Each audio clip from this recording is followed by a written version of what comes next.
तो हिंदी का chapter number 2 दो चैप्टर का नाम है 20 के दांत। क्या है 20 के दांत जो है कहानी है कि उपन्यास है कि निबंध है कि कविता है, तो क्या है? तो 20 के दांत जो है कहानी है। तो 20 के दांत के लेखक नलिन बिलोचन शर्मा जी हैं। क्या है कि 20 के दांत के लेखक कौन है? नलिन बिलोचन शर्मा। तो हमने देखेंगे 20 के दांत, तो निकला कि 20 के दांत यानी 20 के दांत क्या होगा हो, तो 20 के दांत होगा, जरूर होगा। तो इतना याद रखिए कि 20 के दांत के लेखक कौन है? नलिन बिलोचन शर्मा। और 20 के दांत जो है कौन सी विद्या है? तो कहानी है, इनकी कविता नहीं है। और देखिए, तो हमने देखेंगे लेखक का परिचय। नलिन बिलोचन, यही है हमारा। तो नलिन बिलोचन शर्मा का जन्म हुआ था 18 फरवरी 1916 ईस्वी में बदरघाट, पटना में। नलिन बिलोचन शर्मा का जन्म कहाँ हुआ? पटना में। कौन घाट है? बदर घाट। इनके पिता का नाम था पंडित रामा अवतार शर्मा और माता का नाम था रत्नावती शर्मा। ये सुन लीजिए, इनका जन्म हुआ था 18 फरवरी 1916 ईस्वी के बदरघाट, पटना में। इनके पिता का नाम पंडित रामा अवतार शर्मा, पिता का नाम पंडित रामा अवतार शर्मा, माता का नाम रत्नावती शर्मा। 20 के दांत के लेखक कौन है?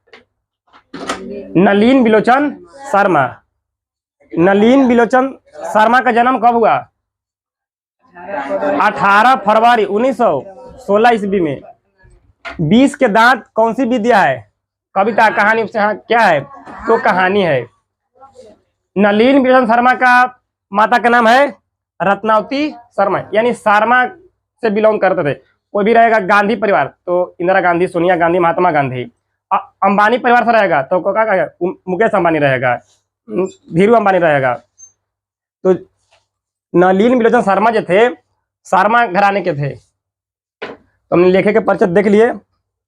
और ये पूरी भाषा के बोलते थे। जैसे पटना है तो पटना में रहे तो पटना पढ़े, तो पटना के इधर जो आदमी हमने बोलता है तो बोलता है मगही भाषा। तो गंगा ओह पार के आदमी बोलता है भोजपुरी, लेकिन ये भी पटना के रहने वाले थे तो बोलते थे, इनका भाषा क्या था? भोजपुरी भाषा बोलते थे। इनका मृत्यु हो गया 12 सितंबर 1961 ईस्वी में मृत्यु हो गया। किसका मृत्यु हो गया? नलिन बिलोचन शर्मा। इनका प्रसिद्ध रचना कौन कौन से है? दृष्टिकोण, साहित्य का इतिहास, दर्शन, मानदंड, संत परंपरा, कहानी का संग्रह। प्रसिद्ध रचना है कौन कौन है? तो दृष्टिकोण है, बहुत रचना है लेकिन 3-4 को लिख दिए हैं। साहित्य का इतिहास, दर्शन और मानदंड, संत परंपरा, कहानी का संग्रह आदि इत्यादि। बहुत सारा है लेकिन 5-6 को याद कर लेना, ज्यादा याद नहीं करना है। तो अब हम देखेंगे कहानी के सारांश। 20 के दांत के चैप्टर इसमें पढ़ना है। कहानी इसमें किसके कहानी के बारे में पढ़ना है? तो बाप बिगड़ल के बाप बेटा के बारे में पढ़ना है। एगो बाप है तो अपन लइकन के ज्यादा दुलार दिया है, तो लइकन के अगर ज्यादा दुलार देव तो हद से कपारे पर चढ़ के कर देते फिर। इसलिए अपन कोई भी लइकन होवे तो उसको ज्यादा हद से ज्यादा दुलार नहीं करना है। तो इसमें एगो बिगड़ल बाप के बिगड़ल बेटा के कहानी इसमें सुनना है। एक गरीब है और एक राजा आदमी के बात में है इसमें पढ़ना। तो 20 के दांत कहानी का सारांश लिखिए। तो इसमें क्या पढ़ना है सुन लीजिए। 20 के दांत कहानी के कहानीकार नलिन बिलोचन शर्मा जी हैं। 20 के दांत के लेखक कौन है? नलिन बिलोचन शर्मा जी। इस कहानी में अत्यधिक दुलार प्यार के कुपरिमाणों एवं सामाजिक भेदभाव को उजागर करने का कार्य किया गया है। इस पाठ में ज्यादा अपन लइकन के प्यार दुलार करे के कारण ऊपर लइकन का हो गया? बिगड़ गया। प्यार दुलार उन लइकन को उतने कर ज्यादा कर दो, कभी शीशा फोड़ दो, कभी मोबाइल फोड़ देते, कभी टॉर्चे फोड़ दो, कभी टीवी फोड़ देगा, कभी मरकरिया फोड़ देगा, पंखे फोड़ देगा। तो चलिए देखिए, इस कहानी में सेन साहब एक बहुत अमीर व्यक्ति है। इस चैप्टर में एक व्यक्ति है बहुत अमीर आदमी, उस व्यक्ति का नाम है सेन साहब। दिमाग में लोग रहा है ना सेन साहब, यानी इस चैप्टर 20 के दांत में एक व्यक्ति का नाम है सेन साहब। बहुत अमीर व्यक्ति थे जो फैक्ट्री के मालिक हैं। सेन साहब क्या है? फैक्ट्री के मालिक है। राजा आदमी है तब फैक्ट्री के मालिक रहेगा भाई। अपने घर पर काफी घमंडी है। जे सेन साहब जो है बहुत घमंडी आदमी है, किसी को भलाई बुलाई नहीं चाहता है। क्या नहीं चाहता है? सेन साहब। सेन साहब गरीब आदमी है कि अमीर आदमी है? तो सेन साहब अमीर आदमी है और घमंडी आदमी है, कभी भी गरीब की भलाई नहीं चाहता है। यह गरीबों की भलाई करना नहीं जानता है। इनकी एक नई कार काले रंग की है। वो इनका कार था काले रंग के। किनका कार? नलिन बिलोचन शर्मा के कि सेन साहब के? हाँ, तो नलिन बिलोचन शर्मा तो सब बात लिखे हैं कि ऐसे ऐसे घटना हुआ है। तो सेन साहब के एक पीला कार था। कैसन कार था? काला। तो सेन साहब का काले रंग का कार था और इस कार का नाम था स्ट्रीमल इंड। जिसका नाम था स्ट्रीमल इंड था। इसका दाम था 7,500 रुपया। कार का दाम कितना था? 7,500। कहानी के जैसे लोग रहा कि दिमाग में सब। तो देखिए इसमें 20 के दांत में पढ़ा गया है कि एक सेन साहब जो हैं अमीर व्यक्ति हैं, बहुत घमंडी व्यक्ति हैं, गरीब को सेवा नहीं करना जानते हैं। और इनका कार कैसा रंग का है? काला रंग का कार है। ठीक। और इनका कार का दाम कितना है? 7,500 रुपया में कार लिए थे। कासू सेन साहब का पुत्र था। एगो आ गया घमंडी पुत्र इसको। कासू जो सेन साहब के बेटा है, समझ रहा है? इस चैप्टर में आ गया घमंडी इसको पुत्र। कौन? कासू। कासू किसका पुत्र है? सेन। ठीक ना? तो सेन साहब का पुत्र था जिसे प्यार से खोखा कहकर पुकारते थे। प्यार से लोग कासू को कौन नाम था? खोखा। दिमागो खोखे होते ऊपर। ठीक ना? जिसको ज्यादा प्यार दुलार मिलेगा लेकिन के तो खोखे का दिमाग हो जाएगा। देखिए जिसे प्यार से खोखा कहकर पुकारा जाता है, यह अपने घर के बनाए गए सभी नियमों का अपवाद था। यानी जो खोखा था ना, कोई भी घर के नियम में सब अपवाद था। कोई भी नियम कानून एक वाला नियम नहीं चलेगा। तो कहाँ जा रहा बाबू? हम कहूँ जाए तो ऐसे मतलब कहूँ हो पंखा फोड़ देगा मार के, बॉल फोड़ देगा, टीवी फोड़ देगा। देखो गजबन क्या करता था? नहीं इंजीनियर बनेगा। अच्छा बाबू खोल दिया इसे पटक दे, नहीं इंजीनियर बन रहा है। कुछ भी काम करता था ना, मार के टीवी कुछ मन फोड़ दिया ना, इंजीनियर बन रहा था। इंजीनियर बन रहा है मन एक कुछ भी गलती काम हो जाए, कुछ बन रहा है इंजीनियर के। एक माँ बाप के इतने दुलार प्यार दिया ना है, नहीं कुछ छोटा मोटा गिर जाएगा, नहीं लगता कि इंजीनियर काम करेगा। वो इंजीनियर खोल खा साइकिल है ना, साइकिल खोल देगा चक्का। बॉल है, बॉल ऐसे टांग रहा है, टूट के नीचे गिर गया और गर्जीवन कर रहा है, नहीं लगता कि इंजीनियर बनेगा। ये सब बर्बादी कर ले इंजीनियर करे। हम आओ नहीं भी कि दूध दे के इंजीनियर बना देती तुरंत में। यह अपने घर के बनाए गए सभी नियमों का अपवाद। जितना नियम था कोई नियम का पालन नहीं करता था। जने जाए तने बुझाए ओने मन जाओ और आओ। के? खोखा। खोखा किसका बेटा था? सेन साहब के बिगड़ल बाप के बिगड़ल बेटा। ठीक ना? अब इनकी 5 पुत्रियां थी। सेन साहब के कितने पुत्री थी? 5। जो सबसे छोटी का नाम था आरती और एक पुत्र था, पुत्र का नाम था खोखा। प्यार से खोखा बोलते थे, दिमागो था खोखे ऐसा। एक 5 पुत्रियां थी जिसे कठपुतली के समान माना गया है। इसमें सेन साहब के 5 पुत्री है जिसे कठपुतली के समान माना गया है। कठपुतली का मतलब जैसे वो मूर्ति होता ना है, मूर्ति के जैसा तू घर में रह, तोरा निकले उकले बाहर न हो, तोरा पढ़े जाला कहूँ न है, हंसू ला तोरा सब नियम कानून बंद है, घर के अंदरे रह सब। अब बेटा के लिए बाबू तोरा से फूट गया, नहीं इंजीनियरिंग कर रहा वो। और लड़कियन के कुछ भी अदाजी न, घर में रह न पढ़े, कैसे पढ़ाई होता है, what is this, what is reading, कुछ भी पढ़ाई के बाद नहीं जानेगा। यानी लड़कियों को कठपुतली के समान माना गया इस चैप्टर में कि लड़की घर ही रहिए, लड़की को पढ़ना नहीं दे जाएगा, कुछ भी हंसबोक करेगा, तुरंत नियम कानून के अंदर में रह, दूध बढ़ेगा ना तुरंत शांत हो जाएगा। इसे हर प्रकार का तमीज सिखाया गया पर खोखा को नहीं। लड़की के सब तमीज सिखाया गया कि कानून नहीं जाना है, पढ़े नहीं जाना है, हर एक नियम कानून घर के अंदर ही रहना है।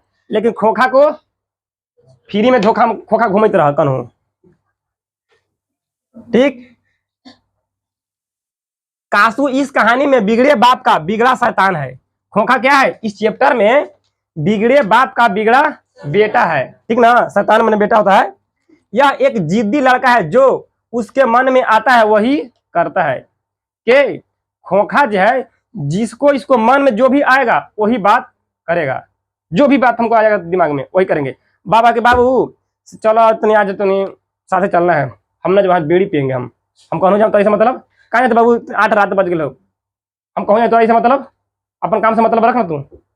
खोखा ऐसा आदमी था, इसलिए काहे से बोल रहा है, तो उसको बाप चढ़ा चढ़ा के प्यार दुला कुछ काम, पापा बिस्कुट ले पैसा था, कोको कोला ला तो देख दे देख बिगड़ा ले तू ही, अब कुछ बोल देता तो तुम्हारे नहीं होगा। वही करता, वह पिता के जैसा अहंकारी है, ओकर पिता तो है अहंकारी तो राजा आदमी घमंडी, तो पुत्रो जी है अहंकारी है, उसकी हर गलतियों में माता पिता को खुशी होती है। कुछ भी गलती करेगा ना खोखा तो माता पिता के खुशी होगा, कुछ भी बॉल कर रहा है ना टूट गया ना, लगता है बेटा इंजीनियर सीख रहा है, इंजीनियरिंग कर रहा है। टीवी के खोल कर टीवी नीचे गिर गया ना, लड़का लग रहा है कि इंजीनियर बनेगा, खोल कस कर रहा है। पंखा अगर कुछ कर दिया ना कुसुम, लगता है इंजीनियर बनेगा। साइकिलों का अगर खोल दे सका ना, लगता है बेटा इंजीनियर बनेगा आगे चल के। समझ जाओ, कुछ भी काम करे लेकिन माता पिता के खाली खुशी है कि बेटा हमको इंजीनियर बनेगा, इंजीनियर बनेगा।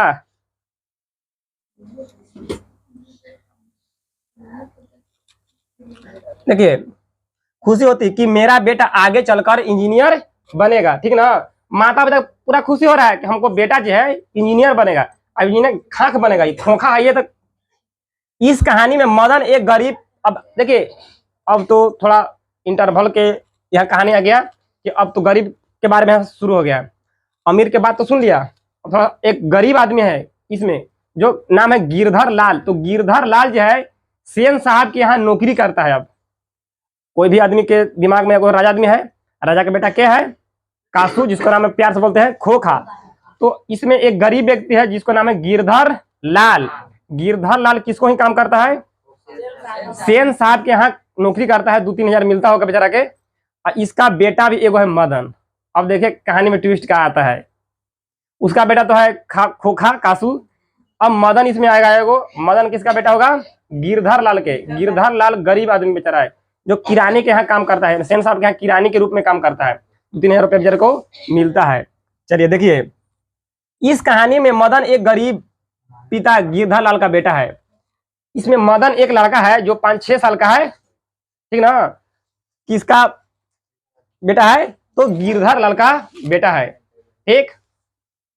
आगे देखिए जो बहुत ही ईमानदार और स्वभानी है, जो लड़का जो है मदन गरीब के बेटा है तो बहुत ईमानदार लड़का है, बहुत अच्छा स्वभाव के है। एक समय की बात है कि जब मदन कार को छूना चाहता है, देखिए सेन साहब तो अच्छा कार, चमचमाचा कलाकार था, तो गिरधर लाल का बेटा जो है ये है बेटा मदन। तो मदन के लगा ना कि तनी हम कारवा के छू के देखते हैं कैसा कार होता है, कितना चिकन लगता है, कितना गुदगुर लगता है, क्योंकि लगता है कि नहीं लगता है। तो बेचारा छुआ इसे, कितने छू के देखते हैं।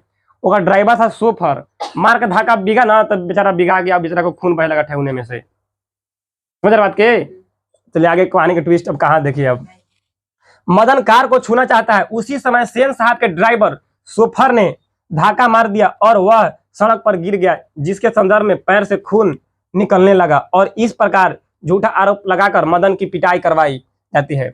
और क्या कहा गया कि मदन चोरी कर रहा था हमारे को गाड़ी में, इसलिए इसको क्या किया गया, पिटाई किया गया बहुत ज्यादा। बेचारा छू रहा था कि देख रहा था कि हमारे पापा तो इनका नहीं काम कर रहा था, तो गड़िया के छू के देखता है कितना अच्छा गाड़ी होता है, कितना चिकन होता है।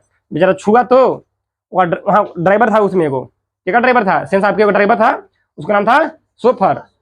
तो मारा धाका ना कि बेचारा गिर गया रोड पर और ठेहुना में से खून निकलने लगा। और आरोप लगाया गया कि ये लड़का जो है हवा निकाल रहा था, चोरी कर रहा था, इस शीशा को फोड़ कर रहा, कुछ भी काम कर रहा था। और ओकर का कहा गया, जो सेन साहब जो है अमीर आदमी, कहा गया इसको माता से, किसको माता से, मदन के माता से, कि ऐसे ही लड़के आगे चल के गुंडे मालू बनते हैं। अपन बेटा का नहीं कुछ कर रहा है, देखिए बेचारा का छू दिया गाड़ी, तो क्या कर रहा है कि ऐसे ही लड़के आगे चलकर गुंडे बनते हैं, चोर गुंडे डाकू बनते हैं दिया। और वह सड़क पर गिर गया, जिसके संदर्भ में खून निकलने लगा। और इस प्रकार झूठा आरोप लगाकर मदन की पिटाई करवाई। और उसको पीटा था ना गिरधर लाल, बेचारा अपन बेटा के क्या करे, पूरा पीटे कि पिता जान रहा है कि बेचारा हमारे बेटा की गलती कुछ नहीं है, लेकिन अब वो मालिक के सामने बेटा के मारेगा ना, पूरा पूरा बेचारा मार रहा है, बेचारा पिटाई करवाई जाती है। अर्थात इस कहानी में जब कोई गरीब किसी की शरण में रहता है तो वह किसी गरीब का साथ नहीं देता है। अगर कोई भी गरीब आदमी अमीर के यहाँ काम करता है ना, तो वही गरीब हुआ दूसरा गरीब की मदद नहीं करेगा। जब गाड़ी चला रहा था वो आदमी ड्राइवर, वो तो गरीब था कहता है, और यही बेचारा गरीब था मदन बेचारा, लेकिन मदद नहीं किया, तो मारा धाका की बेचारा बिगा गया। इसलिए कह रहा है कि इस कहानी में जब कोई भी गरीब किसी की शरण में रहता है, कोई गरीब आदमी किसी की शरण में रहता है तो वह किसी गरीब का साथ नहीं देता है। इस कहानी में कासू और मदन के झगड़े का मूल कारण लट्टू के खेल को माना जाता है, क्योंकि मदन को जब गाड़ी छूने नहीं दिया गया और उसके बदले धकेल दिया गया, इस बात को लेकर मदन ने भी लट्टू खेलने से इनकार कर दिया। तो कासू ने, आगे देखिए, आगे चैप्टर भाग आ गया, ठीक ना है। देखिए एक दिन की बात है, जब मदन जो है ना, मदन जो गरीब का लड़का है, एक दिन लट्टू खेल रहा अपन साथी के साथ। लट्टू जानते थे ना, चाय वाला ना, हम पहले खेलते थे लड़का में, लट्टू गुंज मार होता है, जैसे लट्टू ऐसा होता है,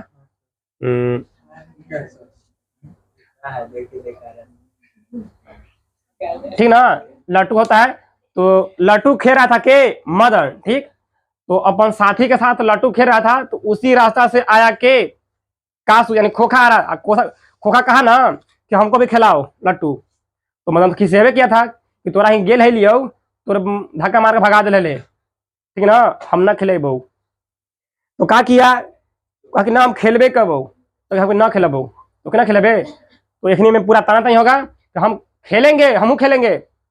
कासू कह रहा है कि हम खेलेंगे लट्टू, मदन कह रहा है कि हम नहीं खिलाएंगे, तो गेले गाड़ी छुए तू धक्का मार के भगा दिया था, ठीक, तो नहीं खिला। तो राजा का बिगड़ बाप के बेटा है, क्या किया, कासू के 2-3 फैट जमा दिया बेचारा के, 2-3 फैट पूरा हेने होने पूरा धर के दबा दिया बेचारा के।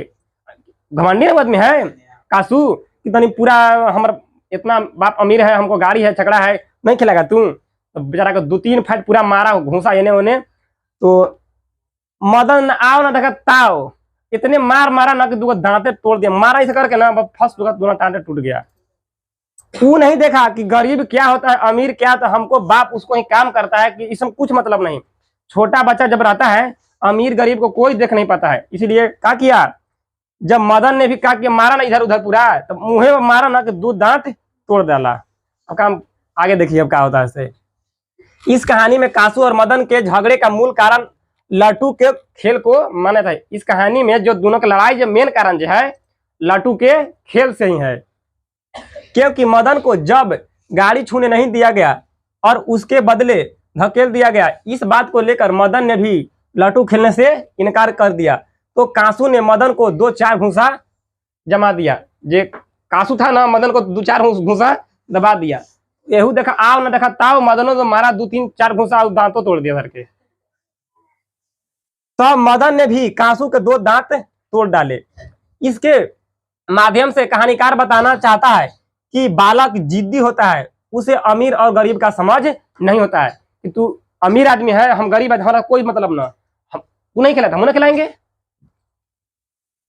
और गरीब समझ नहीं होता है। इस प्रकार से पिटाई करने के बाद गिरधर लाल को नौकरी से निकाल दिया जाता है। वही गिरधर लाल जो रोज अपने बेटे को पिटाई करता था, उस दिन पिटाई न करके छाती से लगा लिया और कहा कि शाबाश बेटे। देखिए सब दिन बेचारा मदन को अपन ओकर बाप था गिरधर बेचारा अपन पीटे, कुछ न कुछ सेन साहब था ना, इसको आरोप लगाता था कि तोर बेटा चोर है, ऐसे है, गाड़ी चोराता है, कभी हमारे बेटा की लड़ाई करता है। तो क्या करता था गिरधर लाल, अपन बेटा को रोज मारता। अब आज के दिन क्या हुआ ना, तो 2 दांत तो तोड़ दिया 2 गो।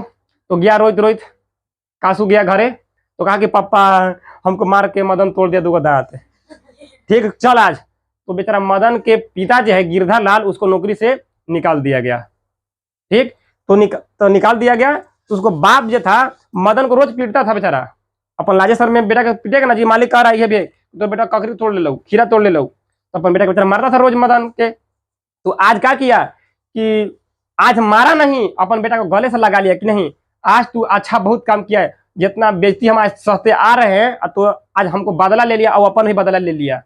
इसलिए क्या किया, बाप ने छाती से गला लगा लिया और शाबाश देता है बेटा। हुए कहा कि आज तुमने अपने पिता और अपने अपमान का बदला ले लिया। तो आप लोग भी देख लिया कि नहीं देख लिया?